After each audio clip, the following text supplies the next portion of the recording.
할렐루야. 오늘 예배 참석하신 여러분 모두에게 하나님의 은혜와 축복이 충만하시기를 주의 이름으로 축복합니다. 우리 앞뒤 옆 사람과 함께 인사하시겠습니다. 사랑합니다. 축복합니다. 은혜 많이 받으십시오. 서로 같이 반갑게 인사하시겠습니다. 오늘 말씀의 제목을 넘치는 하나님의 축복이다라고 그렇게 말씀을 정했습니다. 하나님이 우리 가운데 축복해 주시되 그 축복이 일반적인 축복이 아니라 넘치는 하나님의 은혜와 복입니다. 저는 오늘 예배에 참석하신 여러분의 삶 가운데 이런 넘치는 하나님의 은혜와 복이 늘 충만할 수 있기를 주의 이름으로 축원합니다. 여러분, 이란에 가면 왕궁의 현관에 보면은요, 멋있게 장식되어져 있는 모자이크 건물이 세계적으로 유명합니다. 모든 사람들이 그곳에 가서 감탄하면서 어떻게 이렇게 아름다울 수 있는가? 어떻게 이런 아름다운 작품이 있을 수 있는가? 라는 그런 생각을 가지면서 모두가 감탄해야 합니다. 그러나 그 현관에 있는 모자이크는 본래 저런 아름다운 모형의 모자이크의 어떤 작품이 아니었습니다. 본래는 거울로 전체를 장식하게 되어 있어서 유럽에서 거울을 이렇게 제작해서 주문해서 아주 조심스럽게 옮기는 가운데 있었지만 그만 그 모든 유리가 깨져버리고 만 것입니다. 너무 당황스럽습니다. 그 어마어마한 그런 그 작품의 그 거울이 한순간에 모든 유리가 깨져버리고 만 것입니다. 그런 가운데 모든 사람들이 당황해하고 어떻게 이 문제를 처리해야 될 것인가 염려하고 낙심하고 있을 때 한 예술가가 찾아와서 그는 이렇게 얘기했습니다. 제게 맡기십시오. 제게 맡기시면은 제가 이 거울을 멋있는 거울로 다시 만들어 드리겠습니다. 그러면서 그 작품을 깨져버리는 그런 그 유리를 작품으로 만들어 나가기 시작합니다. 우리가 퍼즐을 맞추는 것처럼 깨진 유리를 하나씩 맞춰가기 시작합니다. 모자이크가 세계적으로 이제 유명한 그런 빛을 발하면서 빛이 비춰질 때 아름다운 빛을 발하면서 상상할 수 없는, 표현할 수 없는 그런 아름다운 작품으로 전 세계의 모든 사람들에게 그렇게 아름다움을 선물로 주고 있습니다. 여러분, 어떤 의미로 우리의 삶이 깨져버리는 그런 그 유리 조각 같을지도 모릅니다. 우리의 삶이 완전히 산산이 부서져 버리는 그런 내 삶인지도 모릅니다. 겉은 멀쩡하지만 마음이 깨져서 마음의 상처를 가지고서 이 깨져버린 그런 내 마음의 상처의 조각을 어떻게 이어가야 될지 모르는 그런 상황 가운데 때로는 우리가 우리의 삶을 살고 있다는 것입니다. 때로는 우리의 인생이 깨져버린 그런 인생 가운데 우리의 삶이 노출되어서 내 삶이 산산조각 난 것 같은 그런 마음들을 갖기도 한다는 것입니다. 하나님이 붙잡으신 다음에 아름다운 예술 작품으로 만들어서 오늘의 내가 있는 것이 하나님께서 우리를 만져주시고 고쳐주시지 않으면요, 마치 우리는 쓸모없는 깨져버린 유리 조각 같은 우리의 인생인지도 모르는 것입니다. 우리를 고치시고 우리를 만지시고 우리를 회복시킬 수 있는 분은 진정한 예술가이신 우리 주님이신 줄로 믿습니다. 우리는 깨져버리는 것, 또 부셔버리는 것들 때문에 낙심할 때가 있지만, 그러나 그것이 하나님의 손에 들려지기만 하면은, 아니 우리의 생애를 하나님 앞에 맡기기만 하면은 하나님께서는 우리의 산산조각 난 그런 우리의 인생을 더 아름다운 예술 작품으로 하나님이 만들어 주신다는 것입니다. 오늘 예배에 참석하신 여러분, 여러분의 삶을 하나님께 맡기시기를 주의 이름으로 축원합니다. 내 삶을 하나님께 맡기는 거예요. 여러분, 은혜라는 게 뭔 줄 아십니까? 은혜는요, 마치 향료와 같은 것입니다. 향수는 원래 아름다운 꽃이나 또 귀한 풀 같은 데서 또 뭔가 나무 같은 데서 나오는 것들, 그 추출물을 뽑아서 그것을 모았을 때 아름다운 향을 내는 향수가 될 수가 있는 것입니다. 여러분, 향수가 진정한 향수로 여러분들의 삶 가운데서 아름다운 향으로 이렇게 되어지기까지는요, 거기에는요 우리의 삶이 다 깨져야 되는 것입니다. 풀도 깨지고 꽃도 깨지고 으스러져야 되는 것입니다. 때문에 하나님의 은혜와 사랑을 충분히 경험한 방법 중에 하나는요, 우리 인생에서 깨어져 버린 그런 마음, 깨어져 버린 그런 인생을 통해서 하나님께서는 아름다운 향기를 나타내게 만들고 아름다운 예술품을 하나님이 우리를 만들어 나가신다는 것입니다. 그런 인물이 있습니다. 바로 그의 이름은 나오미와 루시라고 하는 인물입니다. 어떻게 보면 그들은 완전히 다 깨져버렸습니다. 인생이 완전히 다 산산조각 나버린 인생이었습니다. 이제는 더 이상 소망이 없는 그런 인생인지도 모릅니다. 그런데 이 나오미와 루시라고 하는 그런 이 여인의 인생이 예술가 되신 하나님의 손에 붙잡혀 사는 그 순간부터 하나님의 은혜와 복이 그에게 임하기 시작하는 것입니다. 할렐루야. 여러분 기억하십니까? 유다 지역에 베들레헴이라는 곳이 있는데 그것은요 풍성함, 베들레헴이라는 그런 그 말은요 떡방앗간, 방앗간, 곡식이 풍성한 곳, 이게 베들레헴입니다. 아무리 풍성한 곳이라고 할지라도 그곳에 지금 흉년이 들어서 정말 살기가 힘든 어려운 그런 가운데에서 그 가정의 한 가정의 가장이었던 엘리멜렉이라고 하는 사람은 부유한 삶을 살고 있지만 그래도 여기서는 더 이상 살 수 없겠다 생각해서 베들레헴 자기 고향을 떠나서 이방 땅으로 이민을 가게 된 것입니다. 이민을 갔는데 그곳에서 성공의 꿈을 안고 부푼 꿈을 갖고 갔지만은요 생각처럼 인생이 만만하지는 않았습니다. 거기도 흉년이 들었습니다. 나중에는 엘리멜렉이 죽고 그의 큰 아들도 죽고 그의 작은 아들도 죽었습니다. 남아있는 것은 엘리멜렉의 아내였던 나오미 그리고 두 며느리만 남았습니다. 시어머니가 며느리들에게 얘기합니다. 너희들도 신랑 다 죽었고 후손도 없으니까 너희 갈 길 가라, 편안하게 내 인생을 살아라 라고 얘기했습니다. 그 얘기를 듣던 한 며느리는 어머니에게 입맞춤을 하고 어머니를 떠났다라고 성경은 말합니다. 근데 한 여인은 아닙니다. 어머니가 살아계시는데 어머니가 머무는 곳에 나도 머물고 어머니가 가는 곳에 나도 가고 어머니가 믿는 하나님을 나도 믿을 거예요 라고 하면서 어머니를 떠나지 않았습니다. 거기서 더 이상 살 수 없어서 시어머니 나오미와 며느리 룻은 다시 고향으로 돌아오게 됩니다. 다시 돌아오는 그 고향길은 발걸음이 너무 무거웠습니다. 모든 것을 다 잃어버리고 비참함 가운데 돌아오는 그런 그 인생의 삶을 우리는 돌이켜 생각해 보면서 돌아오는 그 길이 얼마나 힘들었을까 생각해 볼 수 있습니다. 막상 돌아오는데 아무것도 없습니다. 먹을 양식도 없어서 마치 거지처럼 매일매일 돌아가면서 들판에 다니면서 떨어져 있는 이삭을 줍고 주워 먹고 사는 그런 인생이 되었던 것입니다. 여러분 그런 가운데에서 하나님께서 룻으로 하여금 밭에 가서 곡식을 줍는 가운데 보아스라고 하는 남자를 만나게 된다는 거예요. 그러면서 그의 인생이 멋진 인생으로 바뀌어지는 그런 그 말씀이 바로 룻기서에 기록이 되어 있습니다. 저는 지난 7번에 걸쳐서 이 룻기 1장 2장의 말씀을 드리면서 오늘 2장의 말씀을 드리면서 8번째로 하나님께서 베풀어 주신 그 축복이 얼마나 큰지를 여러분에게 말씀드리려고 하는 것입니다. 말씀을 드린 것처럼 우리는 지난 시간에 이 나오미와 룻에게 임했던 그 은혜를 살펴보았습니다. 보아스라는 사람을 통해서 하나님은 그들을 인도하신 하나님의 은혜가 얼마나 큰 것이란가를 말씀하셨고 하나님이 그들을 보호해 주시고 그들과 교제하고 위롭게 하시는 하나님 그리고 풍성케 하신 그런 하나님의 은혜를 우리에게 보여주신 것입니다. 그러나 그 은혜는 거기서 끝나는 것이 아니었습니다.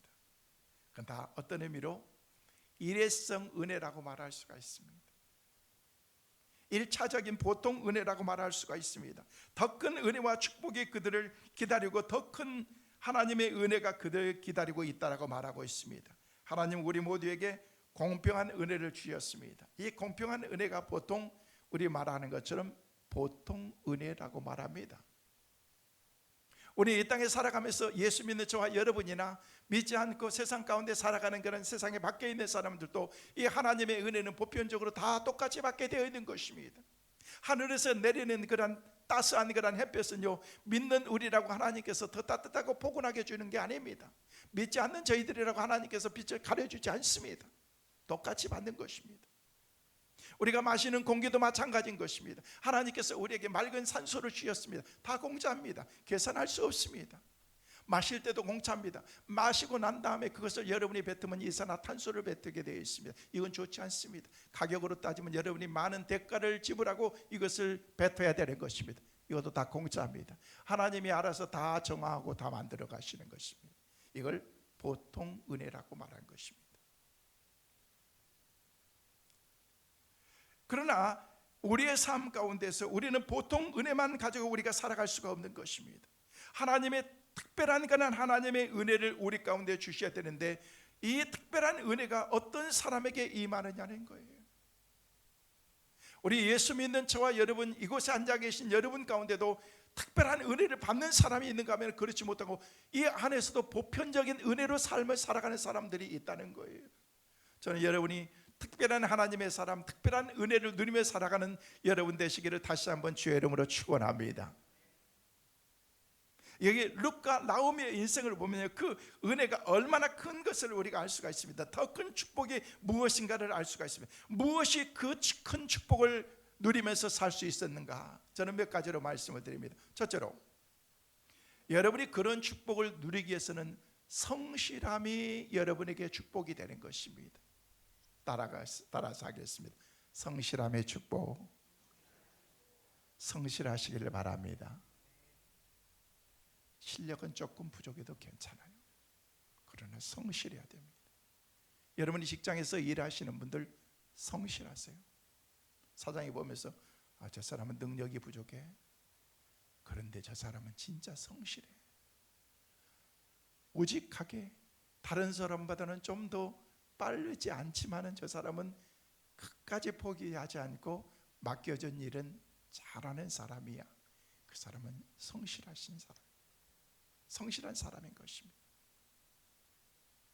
저 사람은 충성된 사람이야. 여러분, 성실함에서 충성됨이 나오는 것입니다.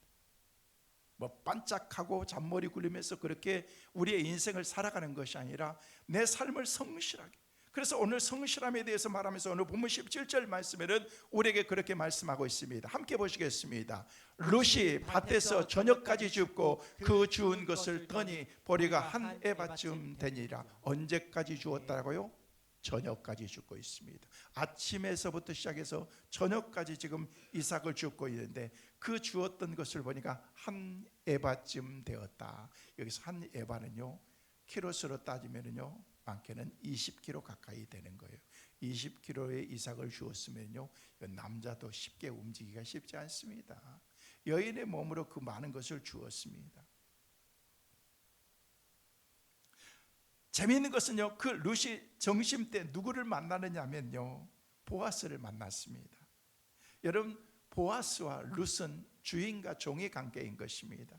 상전과 하인의 관계라고 말할 수 있습니다. 여러분, 종이 주인의 밥상에 가서 같이 앉아서 밥 먹는 거, 이거는요 있을 수 없는 문제인 것입니다. 근데 보아스가 룻을 불러서 함께 식사를 나누고 떡을 나누고 넘치는 은혜의 복을 같이 나누었다라고 말하고 있습니다.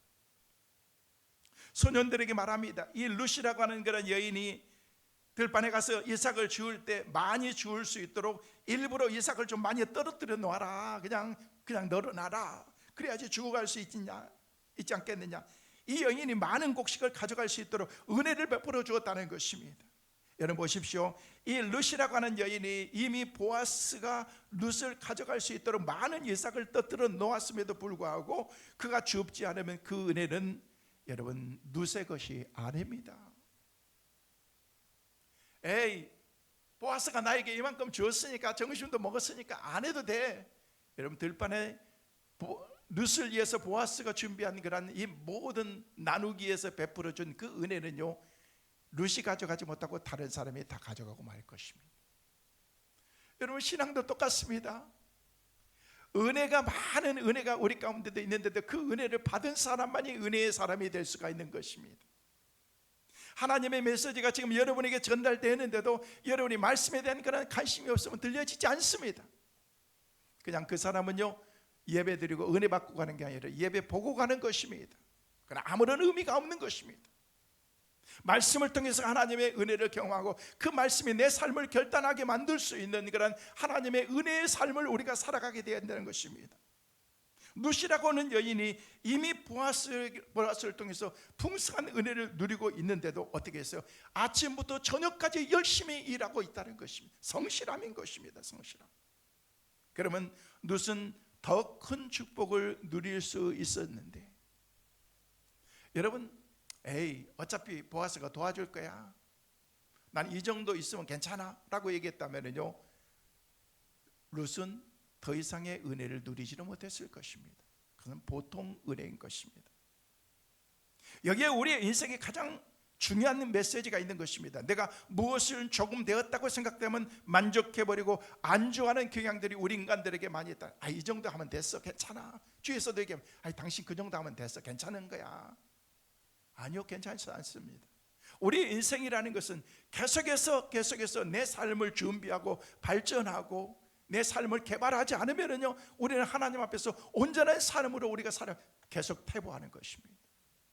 내 자신을 연구하고 공부하고 노력하고 계속해서 훈련하는 것입니다. 끊임없이 연구하고 생각하면서 그렇게 우리의 삶을 사는, 그때 우리의 삶이 더 윤택하고 풍요로운 그런 삶을 우리가 살아갈 수가 있는 것입니다. 내가 풍성한 교제를 누리는 그런 삶을 살고 있다고 할지라도 우리는 우리의 삶에서 성실함의 삶을 우리가 살아가야 되는 것입니다. 내게는 시어머니가 기다리고 있고 나는 열심히 노력해야 될 사람이고, 그리고 그 위치를 정확하게 아는 여인, 우리 하나님께서는 그를 기억하시고 그를 넘치는 하나님의 은혜와 복으로 허락해 주셨다는 것입니다. 사랑하는 성도 여러분, 우리는 성실해야 됩니다. 그리고 겸손해야 됩니다. 여러분, 하늘을 나는 새는요, 날개가 건강해야 됩니다. 한쪽 날개가 아프면은요, 절대 그 날개는 이게 새는 날 수가 없습니다. 양쪽 다 건강해야 되는 것입니다. 그래야 하늘을 비상하고 쫙 날아갈 수 있는 것처럼 믿음의 사람들에게도 양 날개가 있는 것입니다. 이 양 날개가 건강해야 된다는 것입니다. 저는 이 양 날개가 어떤 날개인가 그렇게 생각해 봤어요. 하나의 날개는 성실의 날개, 그리고 하나의 날개는 겸손의 날개인 것입니다. 저 여러분의 이 양 날개, 믿음의 날개, 성실의 날개, 겸손의 날개가 늘 건강하게, 그래서 영적으로 날마다 하늘을 나는 비상하는 은혜의 축복이 있게 되시기를 주의 이름으로 축원합니다. 우리의 삶이 건강해야 됩니다. 전인적인 그런 건강, 영혼, 육 전체가 우리의 삶 가운데 건강해야 우리가 하늘을 날 수 있고 하나님이 기뻐하는 그런 삶을 우리가 살아갈 수가 있다는 것입니다. 성실함, 그것은 하나님의 큰 은혜의 복을 누리면서 살 수 있는 그런 하나님께서 주신 복의 가장 기본적인 그런 하나님의 은혜라는 것입니다. 겸손하게 살아가는 우리 모두가 되시기를 주의 이름으로 축원합니다. 성실하게 아침부터 저녁까지 룻은 그런 사람입니다. 두 번째로, 어떻게 룻이 이런 하나님의 놀라운 은혜와 복을 누리면서 살 수 있었는가? 어떤 가정, 어떤 사람에게 하나님께서 이런 은혜를 주시는가? 화목한 가정에 하나님께서 이런 은혜를 주신 것입니다. 5월 가정의 달 마지막 날입니다. 이제 내일부터는 호국 보훈의 달 6월을 맞이하면서 나라를 위해서 우리가 더 생각하면서 더 기도해야 될 것입니다. 우리는 지난 한 달 동안 가정의 소중함, 자녀들의 그 아름다움, 부부와의 관계, 이런 모든 것들을 말씀을 함께 나누었습니다. 가정은 정말 우리의 삶 가운데 가장 믿음의 기초적인 베이직한 스타트가 바로 가정이기 때문에 그런 것입니다. 가정이 건강해야 됩니다. 화목한 가정이 되어야 된다는 것입니다. 그러면 어떤 가정이 화목한 가정인가? 성경은 우리에게 말합니다. 부모를 잘 공경하는 가정이 화목한 가정이다. 제가 어버이 주일을 맞이하면서 부모님 효도에 대해서 말씀을 드리면서 화목에 대해서는 이미 여러분에게 말씀을 드렸습니다. 성경은 우리에게 그것을 계명으로 말씀하면서 화목한 가정이 되어야 된다. 화목한 가정. 만나면 으르렁거리고 그냥 뭐 왼수처럼 생각하고 싸우지 말고 서로 화목하게 따뜻한 포근한 가정이 되라는 것입니다. 할렐루야. 내 인생의 가장 큰 실수는 저 인간 만난 거라고 생각하지 마세요. 그 인간 안 만나도 또 다른 인간도 똑같아. 감사하면서 살면 되는 거예요. 하나님 감사합니다. 내 아내를 만나게 해주시고 내 남편을 만나게 해주시고.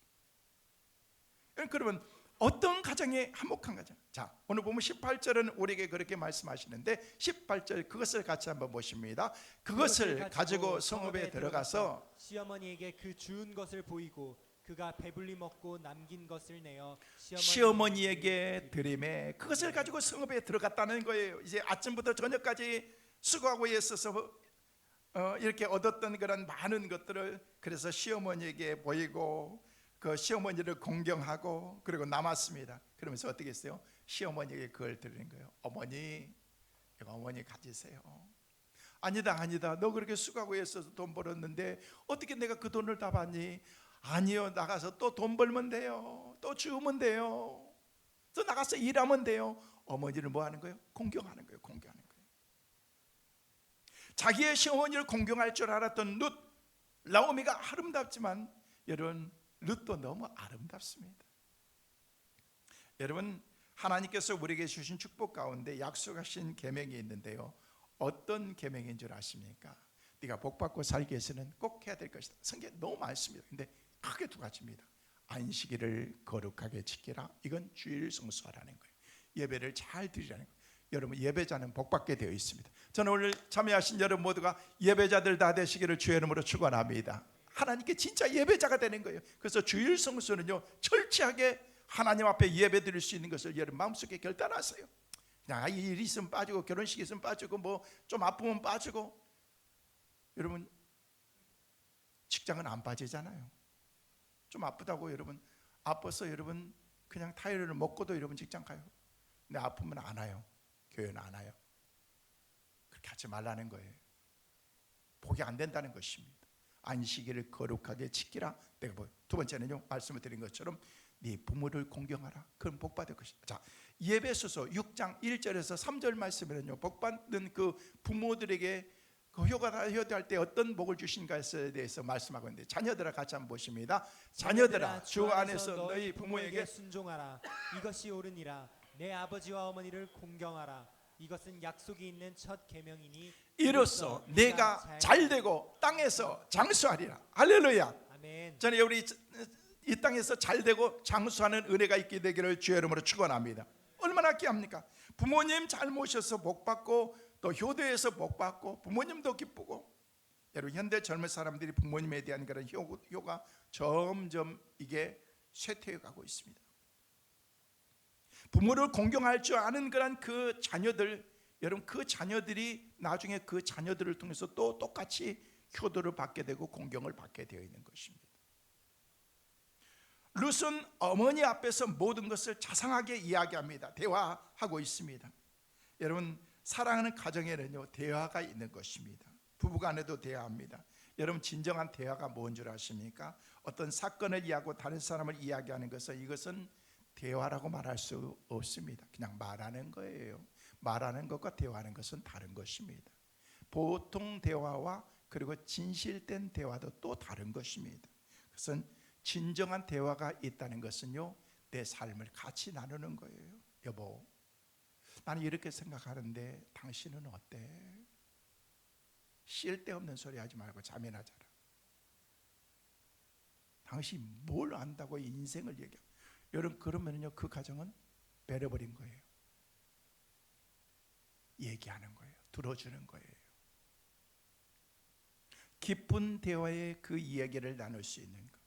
나오미와 룻은 이런 깊은 대화를 지금 하고 있습니다. 룻이 나가서 보아스를 만났다는 소식 들은 다음에 여호와의 복이 그에게 있을지어다. 지금 시어머니가 지금 며느리가 만났던 새 남자친구를 위해서 그렇게 해요. 그 사람은 하나님이 복 주실 거야. 복 받을 사람 될 거야. 여러분, 그 사건의 모습 가운데서 하나님의 섭리와 하나님의 의미를 우리가 깨달을 수 있다는 것입니다. 여러분, 부부가 밤늦게 대화하면서 얘기하면서 하루 종일 수고하고 예수고 나와서 여보 오늘 수고 많았어. 힘들었지? 그래 힘내 하면서 쉽지 않을 거야 라고 얘기를 하는 그런 그 말 한마디, 따뜻한 말 한마디, 이게 진정한 대화인 것입니다. 죄송해요, 저는 제 아내의 손을 한 번씩 잡아줍니다. 쓰다듬어 줍니다. 그럼 때로는요 쑥스러워해요. 근데 어때요? 그렇게 하면은요 그러면서 좋아합니다. 사랑한다고 고백하고 따뜻하게 손 한번 잡아주고 수고했다고 말 한마디 해주고, 이게 따뜻함이라는 것입니다. 여러분, 우리는 그 따뜻한 그런 마음을 가지고 있으면서도 표현하지 않습니다. 그렇기 때문에 가정이 점차적으로 메말라 가고 있는 것입니다. 이 시어머니와 이 며느리의 관계, 룻과 나오미의 이 관계를 통해서 아름다운 사랑의 기술이 어디에 있는지를 우리는 발견할 수가 있다는 것입니다. 가정은 행복해야 됩니다. 그래서 함께 하고 싶은 그런 그 마음이 가져야 된다. 저는 이 말씀을 묵상하면서 23절 마지막 부분에 보면서 그 말씀 가운데에서 그 시어머니와 함께 거하니라, 그 시모와 함께 거했다. 뭐예요? 시어머니와 함께 얘기하고 교제하고 상담하고 얘기 들어주고, 이게 행복이라는 거예요. 함께라는, 같이 지금 하고 있는 것입니다. 얼마나 아름다운 표현입니까? 여러분, 행복한 가정의 공동점이 뭔지를 아십니까? 저는 세 가지를 생각합니다. 행복한 가정의 공동점은요, 첫째는요 신앙심이 돈독한 가정은 행복할 수가 있습니다. 두 번째는요 서로를 존중하는 가정은 행복한 가정이 될 수가 있는 것입니다. 그리고 세 번째는요 함께 시간을 보내는 그 가정은 오손도손, 집에 들어오면요 곧바로 들어가가지고 핸드폰하고 소파에 앉아서 그냥 TV 보고, 그냥 부인은 부에 가서 일하고 각자 뿔뿔이 그냥 밥 다 됐으니까 밥 먹으세요. 밥 먹자마자 수저 넣고서 각자 자기 위치로 가는 거, 이거는 행복한 가정 절대 아닙니다. 텔레비를 보면서도 같이 공감해서 너무 재밌다, 당신 생각은 어때? 저게 드라마지만 비현실적인 것 같은데 그래도 우리가 공감하는 부분이 많지. 이게 좋은 화목한 교제가 있는 그런 가정. 각자 우리가 핵가족 시대가 되어가기 때문에 이런 아름다운 관계가 우리 가운데 없다는 것입니다. 이런 화목한 가정을 꾸려나갈 때 그 가정 위에 하나님의 더 큰 하나님의 은혜가 임한다는 것입니다.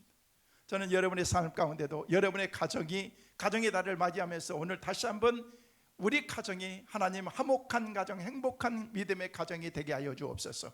기도해서 여러분의 그 가정을 그렇게 만들어 나가시는 우리 모두가 되시기를 주의 이름으로 축원합니다. 세 번째로, 어떻게 이런 축복을 받을 수 있었는가? 축복을 빌 때 더 큰 축복을 하나님이 주시는 것입니다. 여러분이 큰 축복을 받았습니다. 그 축복을 나눠주는 것입니다. 누군가를 위해서 베풀 때 하나님께서 더 큰 은혜를 하나님이 허락해 주신다는 것입니다. 오늘 본문에 등장하는 그 나오미라고 하는 그런 그 사람은요 유복자입니다. 그리고 하나님께서 주신 그런 그 힘을 가지고 있는 그런 유력자이기도 합니다. 그런데 그 사람이 힘들고 어려운 사람에게 돕고 있는 거예요. 베푼 것입니다. 이게 뭐예요? 내가 받았던 그런 은혜를 베푼다. 여러분, 룻은 축복을 넘치게 받아서 시어머니에게 나누어 줍니다. 그리고 나오미는 그를 축복했던 그런 사람을 축복하면서 또 나누어 주는 것입니다. 자, 19절 20절 말씀에 보니까 우리에게 그렇게 말씀하고 있습니다. 제가 읽어드렸어요. 시어머니가 그에게 이르되 오늘 어디서 주었느냐, 어디서 일을 하였느냐, 너를 돌본 자에게 복이 있기를 원하노라 하니, 룻이 누구에게서 일했는지를 시어머니에게 알게 하여 이르되 오늘 일하게 한 사람의 이름은 보아스니라 하느니라. 나오미가 자기 며느리에게 이르되 그가 여호와께로부터 복 받기를 원하노라. 그가 살아 있는 자와 죽은 자 사이에서 은혜 베풀기를 그치지 아니하는도다 하고 나오미가 또 그에게 이르되 그 사람은 우리와 가까우니 우리 기업을 물을 자 중에 하나이니라 아니라. 여기 말씀해 보니까 그가 누구냐라고 얘기했습니다. 그때 뭐라고 얘기하고 있습니까? 보아스입니다. 보아스. 보아스는요, 풍성함의 그 삶을 누리고 살아가는 유력자입니다. 많은 것을 누리면서 나오미에게 그리고 룻에게 베풀고 있는 것입니다. 여러분, 베풀고 나눈다는 것은요, 넉넉함인 것이, 풍성함인 것입니다. 여러분이 그런 삶을 살기 위해서는 여러분이 풍성해야 됩니다. 저는 말씀 묵상하면서 하나님, 우리 성도들의 삶이 풍성한 이런 삶을 살게 하여 주옵소서. 여러분이 그런 풍성한 축복의 주인공들 될 수 있기를 주의 이름으로 축원합니다. 지난 화요일부터 목요일까지 교단 120년차 총회가 영등포에 있는 신길교회에서 열렸습니다. 우리 교단에서 꽤 큰 교회죠. 그 교회에서 모이면서 이번에 총회장이 그 신길교회 이기용 목사님께서 교단 총회장이 되시면서 하나님, 이번에 제가 총회장이 되는데 총회를 위해서 명칭만, 말만 총회장이 아니라 총회를 위해서 내가 뭔가를 해야 되는데 라는 그런 생각이 되는데, 그 교회가 창립 80주년이 되었습니다. 80주년이 되면서 하나님께 기도하는데, 그럼 네가 80개 교회를 네가 도왔으면 좋겠다라는 그런 마음을 주는, 어떻게 좋을까요? 그랬더니 네가 그거를 해야지라고 하는 마음을 주셔서 알겠습니다 하면서 교단 내 80개의 작은 교회들을 리모델링 해주고 돕는 그 일을 위해서 한 교회당 2천만 원씩 도와주려고 하나님께 기도했습니다. 기도하면서 설교하는데 성도들한테 얘기했습니다. 내가 우리 교회가 80주년을 맞이하는데 우리 교회가 뭔가를, 내가 교단 대표도 되고 그러는데 했으면 좋겠다라는 그런 마음을 가지면서 하나님께서 주셨던 마음이 한 교회당 2천만 원씩 80교회를 도왔으면 좋겠다라고 이렇게 마음을 주셔서 나는 기도하고 있다라고 얘기했는데, 하나님께서 한순간에 80개 교회를, 성도들이, 어떤 혼자 사는 할머니가, 신혼 부부가, 어떤 분들이 와가지고 80개 교회를 자기들이 돕겠다고 한순간에 다 이게 차버렸습니다. 근데 어떤 분이 두툼한 봉투를 또 가져와가지고 목사님 81번째 교회 세우면 안 됩니까? 하면서 또 가져온 거야. 그래서 내가 하나님께 기도할 때 80개만 하자고 하나님께 기도했는데 하나님은 80개가 아닌가 생각하는데, 우리 교단 총회가 이번에 120주년이 되는데 80개가 아니고 120개였나 하면서, 이제 당회가 있으니까 수십 명 당회원들이 있으니까 당회에서 얘기를 할 거예요. 내가 이렇게 했었는데 80개 교회 하나님께서 도우라고 했는데 하나님께서 넉넉하게 교회 예산 하나도 안 썼었는데 다 그렇게 채워주신 거예요. 근데 120교회를 하라 그런 것 같은데 어떻게 하죠? 장로님들이 할렐루야 아멘 하면서 120개 해야죠 하면서 120개를 한순간에 다 하게 된 것입니다. 120개에 2천만 원씩 24억입니다. 그러면서 목사님이 그러시더라고요. 저희 교회가 크고 1년 예산 경상비가 100억이 넘지만 그래도 우리 교회가 아직도 빚이 많습니다 라고 얘기해요. 엄청나게 선교도 하고 빚이 많으면서도 그렇게 하는 거예요. 그러면서 24억을 들여서 작은 교회들을 다 돕는 거예요. 이야, 멋지다. 여러분, 보아스 같이 이렇게 유력하고 넉넉한 그런 삶을 사는 사람 교회는 참 좋겠다라는 그런 마음을 가지면서 제가 교단 이게 대의원으로 나가서 앉아 있으면서 한편으로는 부럽기도 하고 멋있기도 했어요. 이제 총회 마지막 날이 되어서 이제 참여하신 모든 분들에게 감사하면서 이번 총회를 참석해 주셔서 너무 감사합니다. 총회 참석은 아무나 할 수 있는 건 아니죠. 대의원 한 800명 교단에서 대표로 참여합니다. 저희 지방에서도 80개 교회 가운데에서 투표를 통해서 12명이 가게 됩니다. 그래서 저도 거기에서 가게 됐는데, 마지막 끝나는데 이번에 참여하신 우리 목사님 장로님들을 위해서 저희 교회에서 조그만한 선물을 하나 준비했습니다 라고 얘기를 하는 거예요. 그래서 어떤 분들은요 머그컵도 주고, 어떤 분은 벨트도 주고, 어떤 분은요 넥타이도 주고 그렇게 하시고 그러셨어요. 그런데 뭘까 궁금했어요. 그런데 이번에 참여하신 모든 장로님 목사님들에게 양복 한 벌씩 맞춰주시기로 했습니다. 깜짝 놀랐어요. 목사님들이 깜짝 놀란 거예요. 양복을 맞춰준다는 거예요. 그래서 야, 너무 감동이 되는 거예요. 다 끝났습니다. 양복 티켓 한 장씩을 다 이렇게 편한 시간에 아무 때나 가서 맞추세요 라고 얘기했는데, 야, 그걸 듣는데 너무 기쁜 거, 감사한 거예요. 아싸, 이번에 시원한 양복 하나 이렇게 맞춰야 되겠다라고 이렇게 생각하게 됐어요. 그런데 하나님이 그러시는 거예요. 그건 네 거 아니다. 왜 하나님이 그때 제게 그런 말씀을 하신지. 그건 네 거 아니야.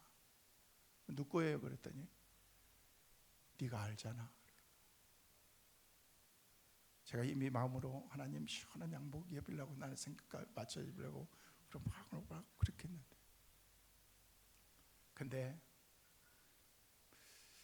제 마음속에 총회가 있는데, 총회를 위해서 지방에 다른 목사님들, 임원들이 와가지고 대의원도 안 되니까 옆에서만 도와주는 거예요. 뭐 필요하면 갖다 주고 막 하면서 그런 하는데, 그 목사님들이 대의원도 나오지 못하면서 뒤에서 섬기고 넉넉지 못한 그 목사님들을 바라볼 때 그 마음속에 이것은 내가 저분을 드려야 되겠다라는 생각을 가졌어요. 저 여러분 오해하시지 마세요. 내가 준 걸 막 상생되고, 저는 교단에서 지난번에 태블릿 PC 이렇게 태블릿 이거 받았을 때도 받고 난 다음에 왜 욕심이 없겠습니까? 왜 안 갖고 싶겠어요?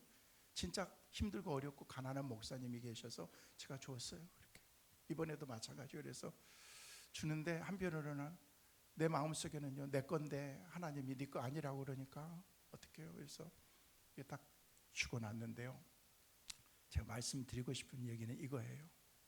신길교회가 얼마나 행복했을까. 베풀고 나눴을 때 양복 한 벌이 얼마예요? 저도 이 양복, 이것도 우리 오늘 권사님이 맞춰주신 거예요. 저는 이 색깔 별로 그렇게 꼭 무대복 같아가지고 그렇게 하는데, 우리 권사님이, 목사님이 이 컬러 좋다고, 이 컬러 하라고 그래서 제가 순종 잘하잖아요. 그래서 알았다고 해서 이렇게 했는데, 근데 양복 맞추는 건 싸지 않잖아요. 전에도 어떤 권사님께서 하나님께서 축복해 주셨다 하면서 저 옷을 하나 사줬어요. 그래서 기성복 사준다 그래서 뭐 그저께 세일해가지고 사는데 100만 원이 넘더라고요. 그래서 저는 그 옷은요, 아무 때나 지금도 잘 안 입습니다. 이쁠 때, 꼭 필요할 때 그렇게 한 번씩 입는데 싸지 않잖아요. 양복 1000여 명 가까이 그렇게 된 목사님, 장로님들 맞추는 거, 그 50만 원만 해도 여러분 5억이잖아요. 70만 원이면 7억이고 100만 원이면 나는 얼마짜리인지도 몰라. 그냥 받아서 하나님께 다시 드렸습니다. 근데 제가 드리고 싶은 얘기가 뭐냐면요, 야, 그렇게 베풀었을 때 얼마나 기뻤을까.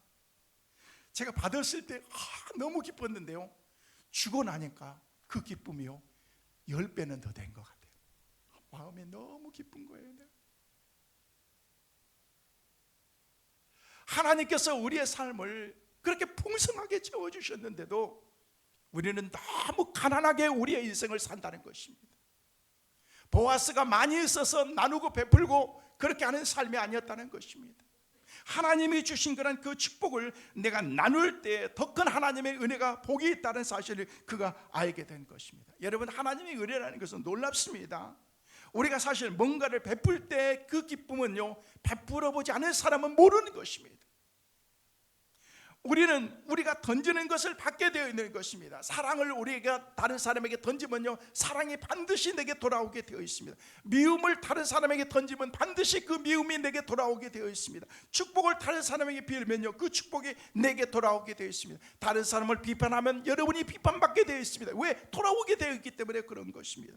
용서하고 사랑하고 관용하면요, 우리도 그런 삶을 우리가 살아갈 수 있게 된다는 것입니다. 그래서 베드로전서 3장 9절 말씀에는 우리에게 뭐라고 말씀하고 있습니까?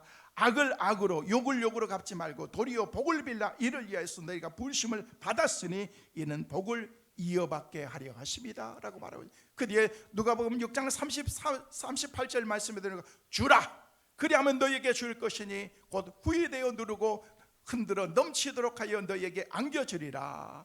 너희에게 헤아리는 그 헤아림으로 너희도 헤아림을 도로 받을 것이다. 뭐요? 던지면 오게 되어 있다는 것입니다. 다른 사람을 헤아리고 비판하고 판단하고 똑같이 내가 그렇게 받게 돼. 마태복음 7장 12절 말씀에도 우리에게 똑같이 말씀하고 있습니다. 그러므로 무엇이든지 남에게 대접을 받고자 하는 대로 너희도 남을 대접하라. 이것이 율법이요 선지자이니라. 할렐루야.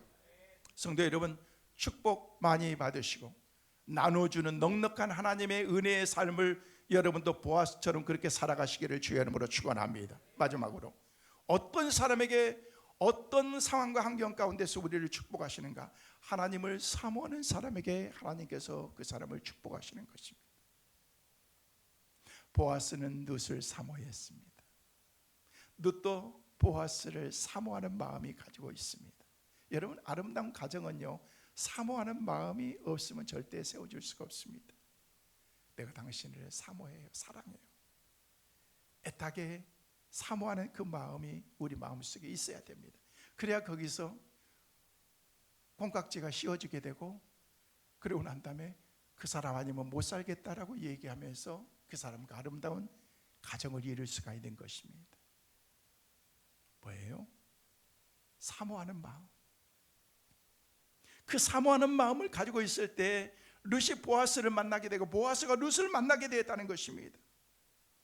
여러분, 그런데 만약 그런 마음이 없었다면요, 사모하는 마음이 없으면요, 똑같이 그냥 지금처럼 사는 거예요. 하루하루 사는 거예요.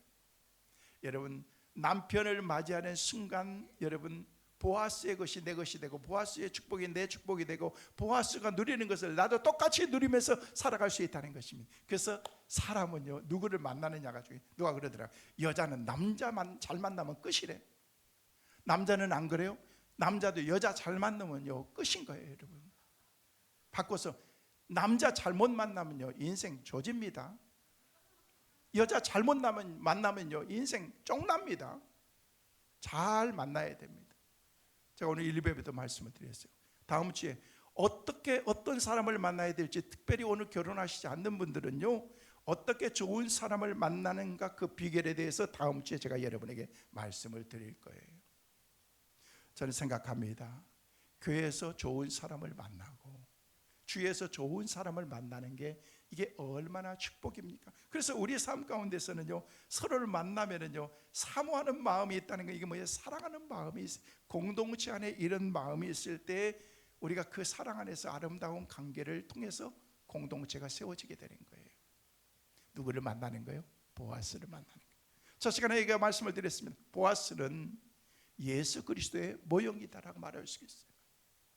룻이 예수 그리스도를 만나고 보아스를 만나는 것처럼 우리의 삶 가운데서 진짜 꼭 만나야 될 사람을 만나면은요 그때부터 내 인생이 달라지기 시작한다는 것입니다.